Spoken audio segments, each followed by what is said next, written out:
Hello, thanks for joining me. In this video, we're going to continue working with Tarot's Minor Arcana, learning the numbered cards, learning the meanings of each of the numbered cards. And today we'll specifically be working on the numbers 4 and 5, each of the suits of tarot and what these numbers mean. And as you recall, I created this diagram for us to help us remember the elements and the aspects, the seasons and directions of each of the suits, as well as a couple of keywords to help you remember what the numbered cards' meanings are. I created a playlist. I have the link in the description below. So if you've missed any of these last 5 videos in the Let's Talk Tarot series, you can catch up. And please, if you find value in these videos, let me know by subscribing and liking. I really appreciate you. Thank you. The 4s in tarot, they represent building structure and foundation. And as we look at this card, we see there are 4 wands, and they are creating a foundation, holding up this beautiful bouquet of flowers, like a cornucopia. It's lush, and it looks fruitful and healthy. And we see in the background a castle, and there looks to be a moat around it. Safety, maybe. And you see individuals in the background. There are 2 adults. They've got their arms raised up together. They have bouquets of flower. They are definitely joyous. And the children are playing. And building foundation and structure. This shows family. And the traditional meaning of the 4 of Wands in Tarot is wedding or marriage. So definitely a foundation being built here. And here we see in the 4 of Cups, we see a youth sitting under a tree, and he's got his arms crossed. He's looking down. Maybe his eyes are closed. In front of him are 3 upright cups, and there seems to be a cup coming right out, a hand holding a cup, bringing it right toward him out of thin air. Now, because we're talking about structure and foundation, and we know the cups are a water element and have to do with emotion, this he looks to be apathetic or maybe even lazy. The meaning here could be that there are opportunities around this person, yet their arms are closed. They're not open. They're not looking. They're not receiving. There are opportunities around, literally in front of him, maybe even being handed to him, yet he's not reaching back. So this is a structure or a foundation that is not happening. It's not getting off the ground due to lack of motivation. The next suit we see are swords, and here we have the 4 of Swords, and you see this individual, he is lying down. This individual is not dead. His hands are in prayer position. He's in repose. He's in rest. You see the stained glass above him. Could be angels, could be blessings. This is an individual who is going within to take a rest after some heavy mental lifting, and maybe meditation and inward searching, insightfulness. And if you remember in the last video when we looked at the 3 of Swords with the pierced heart, so think about, as you're weaving your stories, if this card came after the 3 of Swords, you could say, well, this is the rest, this is the healing, the going within. This is a peaceful card having to do with any mental heavy lifting is finished, and now it's calm and it's peaceful. The 4 of Pentacles, here we see an individual. He's holding tight to these pentacles. He's stepping on 2 of them. He's got one of them tight in his hands, in his grip, and one of them right on top of his head. And pentacles represent earth and our material wealth. You can see a city behind him. It looks healthy. It's big, possibly thriving. He's facing away from the thriving city and holding tight to his material wealth. Not very flexible. Look how tight he's holding on. He's not about to share or lose any of this. and possibly the structures that he's building are fixed and inflexible. Those are the fours: building structure and foundation.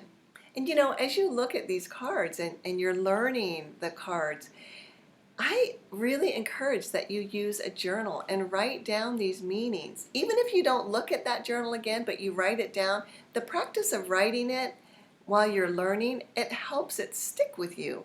And also, as you're writing it down, if another word pops into your mind, or you're looking at the card and you're writing what it means, but something else comes to you, trust that. Trust that. Remember, the tarot is going to help you continue to open your intuition, and you can add words that mean building structure and foundation around these cards and use your language, okay? So now we're moving to the fives, and we know that fives have to do with change. Fives are all about change. So we look first here at our wands again, and we see the 5 wands. These youths, they are not fighting in this 5 of wands. They are going through a gyration, trying to figure out where these wands are going to land, where each individual is going to land. The change is happening. It could also represent, we're talking about the fire element here, and motivation and passion. And we're also talking about change. So interesting, we humans are generally afraid of change because it brings the unknown. Or maybe we're afraid to let go of something because we don't really know what we're grabbing onto next. The change that's going on, this could represent a physical change of the environment around us. It could represent a change of people in our lives. And it could represent internal changes. So this card, the 5 of Wands, it's about possible struggle.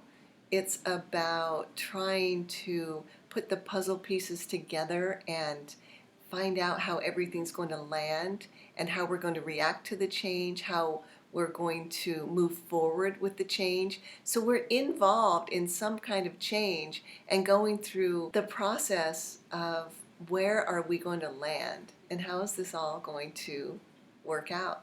It's dynamic.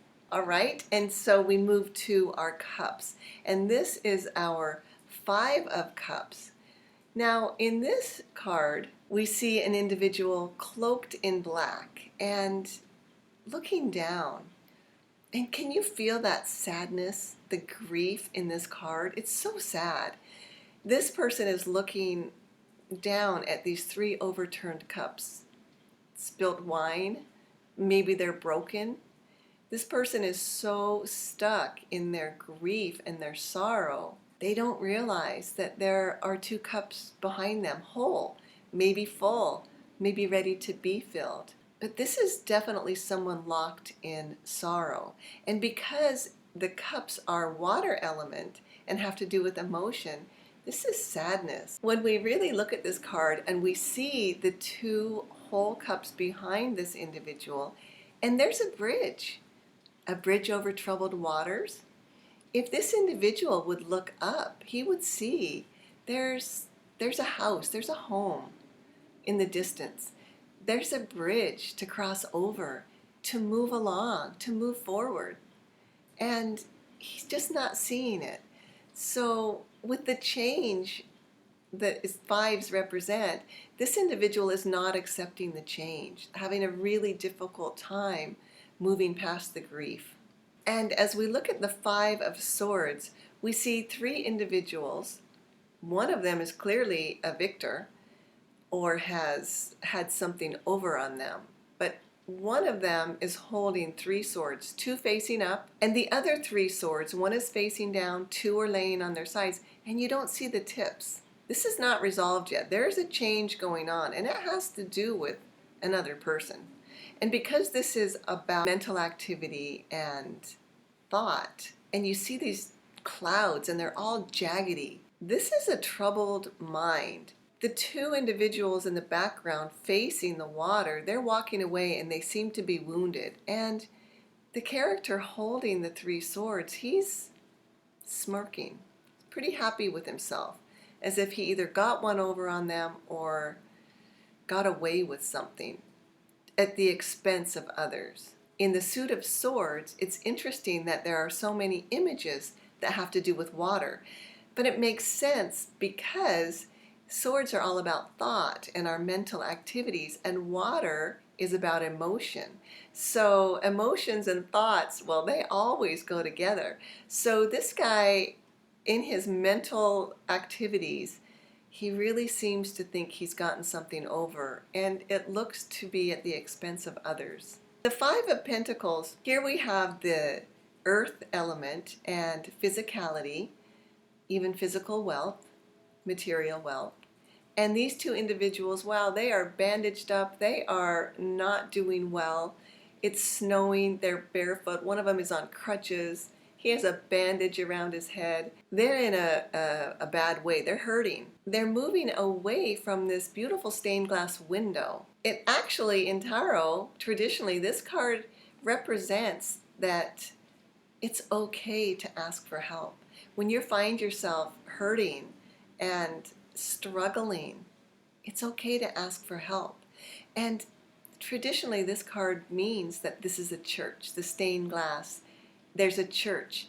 They could stop and take a look around themselves and realize that there's a church. There could be warm beds and food and guidance available to them if they would only ask. So clearly they're going through a hard time, but somehow unable to reach out and ask for help.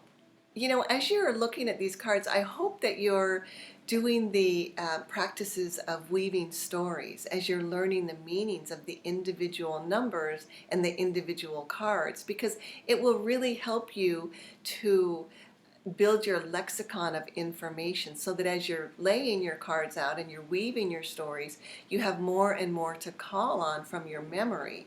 And as you're learning tarot, guys, don't be afraid to open the book and read the book. It's okay, and it's there to help you, and each tarot deck comes with a book. And I advise that you look at them and read them and look at your cards and get face to face with those cards and get to know their meaning. I sincerely hope that this is helpful to you and you're finding this meaningful. And again, I ask you to please subscribe. Let me know that you are interested and that you'd like me to continue. It gives me motivation, and it gives me so much joy to know that someone found value in one of my videos or in one of my statements. It really makes me feel good to help others. And I look forward to seeing you in our next video where we're going to learn about the 6s and 7s. I'll see you there.